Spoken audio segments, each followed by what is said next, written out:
আসসালামু আলাইকুম, welcome back to a new blog. সবাইকে ঈদ মুবারক। তো সকালবেলা হচ্ছে আমি ওইভাবে শুরু করতে পারিনি এই ব্লগটা। এখন হচ্ছে প্রায় কয়টা বাজে, 1:45 মতো বাজে। হ্যাঁ, তো এই যে এখন আর কি আমি ব্লগটা স্টার্ট করতেছি, যদিও নামাজের সময়টা আসলে ওইভাবে ভিডিওটা আমি ওইভাবে আপনাদের শেয়ার করতে পারিনি সব কিছু। কারণ হচ্ছে যা সকাল থেকে এলো বৃষ্টিটা শুরু হয়ে গেছিলো, যার কারণে ওইভাবে শেয়ার করা হয় নাই। দেখেন এই যে এখনও এই যে জায়গা দেয় কি পরিমাণ কাদা পানি বেরিয়েছে, এই যে বৃষ্টি এই জায়গা দেয়া। এই যে এখন তো যাক একটু কমছে, মানে কালকে রাতের থেকে এলো চলতেছিল বৃষ্টিটা। তো তো এই আর কি। আসলে ওই ওই সময় মানে বৃষ্টিটা ওই সকালবেলা বিশ্বাস করবে না, নামাজে গেছি, নামাজটা পড়ছি, আসছি, আইসে কোনো রকম কিছু একটা খাইয়ে হালকা পাতলা খাওয়া দাওয়া করে ঘুম দিছি। ঘুম দিয়ে জোহরের নামাজে উঠলাম। জোহর নামাজটা পড়ে ফুপুদের বাসায় গেছিলাম, যাই একটু তাদের সাথে দেখা সাক্ষাৎ করে তাদের ওই জায়গায় খাইয়ে আজিরা দিয়ে তারপরে যে আসলাম, আইসে এই যে আপনাদের সাথে একটু কথাবার্তা করতেছি। এই এলা আমার মামু নাতি, আমার দুঃসম্পর্কের নাতি। কেমন আছো? আচ্ছা, কি কিনকে দিছে মামু? দেখি কি কিনকে দিছে। বেলুন, তা দিয়ে বেলুন, এতে কিছু খাতি, একটা তো বর্ত, খালি বেলুন। ঠিক আছে, যাও, বৃষ্টির মধ্যে বাইক করিস তা, ঠিক আছে? ঠান্ডা ঠান্ডা লেগে যাবে না আবার, লাফান মানুষ তো।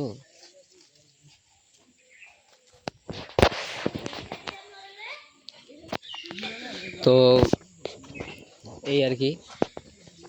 তো এই আর কি, মানে কিছু বলার পাইতেছি না, কারণ প্রতিবার একটা ঈদে কিছু না কিছু একটা এরকম হয়। আল্লাহর মানে এটা কেমন একটা আমি নিজেও জানি না। এই যে রোজা রহমতের মাস আসলেই বলে, কারণ দেখেন ওই সময় কোনো বৃষ্টি কেদা কিচ্ছু দেয় না।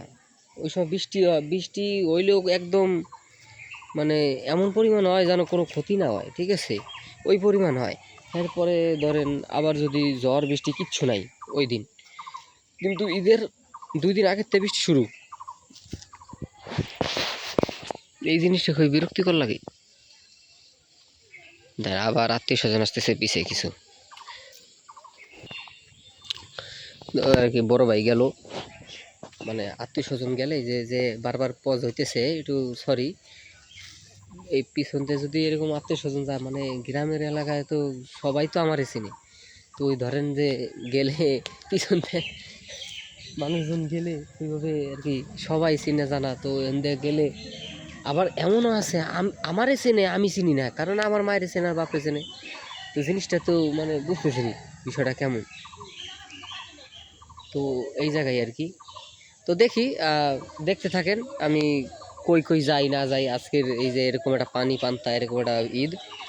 কিন্তু মন খারাপ থাকা যাবে না, এনজয় করতে হবে একদম ভরপুর, কারণ ঈদে এনজয় করা লাগবে। পিছন তো মানে আরেকটা আহে না। এক ছোট ভাই আমার মামতো ভাই এটা ছিল, আর এটা ওইটা আমি ভাবছিলাম যে আসবে, কিন্তু দেখলাম যে না, আসে না। ঠিক আছে, তাহলে এনজয় করতে থাকেন, মানে দেখতে থাকেন ভিডিওটা, আশা করি ভালো লাগবে।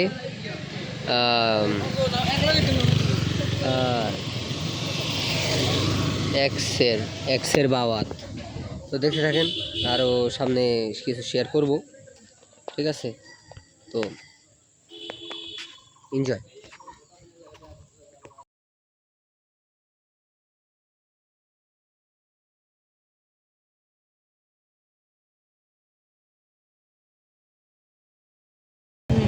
মানে ব্লগ করতেছে কি সুন্দর একটা ভাষা করি। ওয়াও, না কে কাটবো কে? আমি দেখাই, আমি দেখাই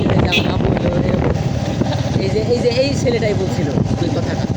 কি বলছিল যে কি ভিডিওতে কি করে দিও জানি।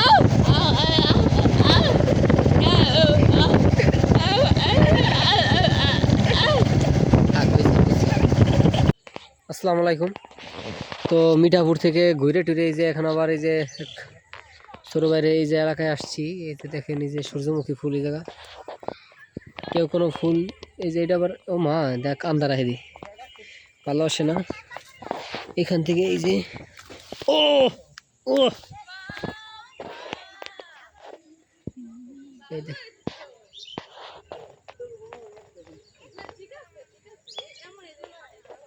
এই যে আর এলা আমার মামু কি অবস্থা। তো কেমন লাগতেছে এই জায়গায় এসে? একেবারে মামু কিন্তু অনেস্ট রিভিউ দিচ্ছে। খালি একটা সমস্যা, খালি হলো কাদা, জুতাগুলো একেবারে গু হয়ে যাবে। ওই যে দেখেন মামু আবার সুন্দর করে একটা পাড়া দিছে। দেন মোবাইলটা একটু দিবেন। ও মোবাইলটা না করে দিন। গাইস আমি একটু আজকের থেকে ইউটিউবার হয়ে যাইতেছে, একটা জিনিস দেখাই। দেখেন জীবনে দেখছেন মধু সংগ্রহ করতে। এই দেখেন ভালো মতন দেখেন পাউডার হুদা নিও, সাওয়ালটা কতটা কষ্ট করতে আছে একটা ছবির লেগে। দেখেন এই যে একটা এই যে দেখতে পাচ্ছেন আকাশ সময়। হ্যাঁ হ্যাঁ কি কি বলতে চাচ্ছ তুমি? এটা প্রাকৃতিক দৃশ্য দেখলে। হ্যাঁ বুঝতে পারছি, সুন্দর প্রাকৃতিক দৃশ্য দেখো, আন্দার প্রাকৃতিক দৃশ্য দেখছো তুমি। যে জায়গা কিছু দেখ। সূর্য কোথায় ভাই? ওয়াও, আকাশটা সারাদিন পর এই যে কি সুন্দর ক্লিয়ার হয়েছে। এই যে আকাশটা অনেক ক্লিয়ার। দেখি বাসার দিক যাই, নাহলে এর পরে কই যাই কইতারি না, হয়তো বাসায় যাবো। বাসায় গেলে হ্যাঁ তাহলে ওইটাও আমরা শেয়ার করবো ইনশাল্লাহ। ওমা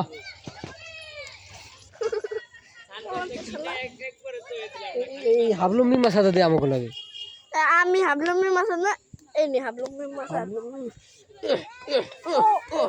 এবার তুমি ধানে ভিডিওটা এডিট করে দাও না, তুমি ভালো করে হইছে